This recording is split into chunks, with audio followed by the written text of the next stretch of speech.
Je pense qu'il y a des moments où au moins, si on continue de faire de l'art, c'est important qu'il soit engagé.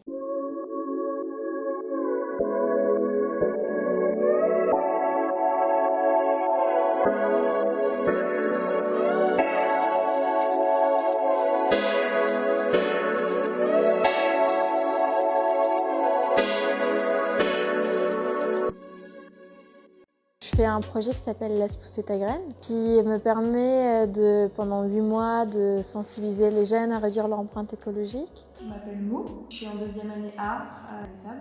En pleine remise en question de est-ce que l'art c'est quelque chose d'assez utile dans la période qu'on est en train de traverser. On a décidé du coup de monter toute la semaine ensemble et du coup d'inclure en même temps l'art dans la semaine parce que on est un peu aux Beaux-Arts. On fait toute une semaine d'écologie avec des ateliers, des projections. On a eu vraiment beaucoup de réponses de la part des étudiants pour exposer leurs pièces, donc ça c'est vraiment très très positif. Notre projet en fait, ça s'appelle le caddie. 3 personnes peuvent rentrer à l'intérieur du caddie. En fait, il y a un tas de déchets au-dessus de leur tête qui leur recouvre la tête. En fait, on a voulu faire une sorte de performance.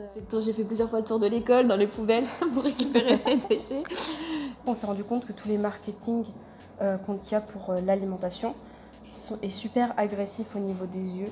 Quand tu vois les déchets d'une personne, tu peux comprendre sa manière de penser un peu. Je me souviens plus du nom. En fait, c'est pas le vrai nom. Donc, en fait, la personne qui a écrit le nom, c'est pas le nom que j'avais donné.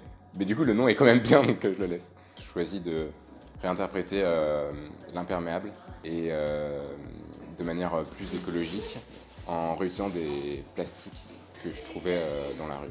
Quand j'ai commencé à travailler sur le plastique, ça n'avait pas au début une dimension écologique, mais c'est en commençant à travailler sur ce matériau, j'ai fait plus attention à l'environnement qui m'entourait et des plastiques qui étaient dans la rue. Mon travail, c'est le mur de recherche, qui est sans titre en fait, parce que c'est qu'un début de projet, enfin c'est pas vraiment un projet. Pour moi, il y a un réel intérêt en fait, et c'est quelque chose pour moi qui est obligatoire, d'avoir en fait beaucoup de recherche artistiquement avant d'aboutir à un projet. Je travaille sur le paysage de mon enfance, donc un paysage rural. Je commence en fait avec une citation d'un auteur qui a écrit, qui s'appelle Alain Roger, et qui a écrit en fait que le paysan ne connaît pas le paysage. Je m'inclus totalement dans cette phrase-là parce que ce paysage-là, j'ai toujours vécu dedans, mais je me suis jamais posé la question de ce qu'il impliquait en fait. Et donc sur le mur de recherche là, il s'est constitué en fait en 3 gros thèmes qui sont le monde rural, la nature et le paysage, qui est simplement comprendre intellectuellement le paysage dans lequel j'ai vécu. Donc en fait je l'ai vécu mais je l'ai jamais vu. Et là la notion c'est de le voir en fait maintenant et de comprendre ce qu'il y a derrière aussi. On n'arrive pas à associer le fait que les personnes du milieu rural ont les mêmes conditions de vie que ceux du milieu urbain en fait. C'est juste qu'on a quelques kilomètres à faire en plus quand on vient d'un village quoi. Mais moi, je sais pas, même pas 10 minutes de chez moi, il y a un supermarché, il y a tout ce qu'il faut en fait. Et on oublie ces choses-là. Parce qu'en fait, le milieu rural, pour l'urbain, enfin la plupart du temps, est un milieu de loisirs. J'étais allée voir ce week-end un film qui s'appelait « Je ne veux pas être paysan ». Donc c'était un fils de paysan qui ne voulait pas reprendre l'exploitation de son père. Et il était là après pour une rencontre. Et à un moment, il montre des photos de lui dans la ferme. Et en fait, il disait « J'ai mis ces photos-là pour me justifier et pour dire que je venais vraiment de ce milieu-là ». Et ça, c'est un truc qui me sidère, c'est que pourquoi est-ce que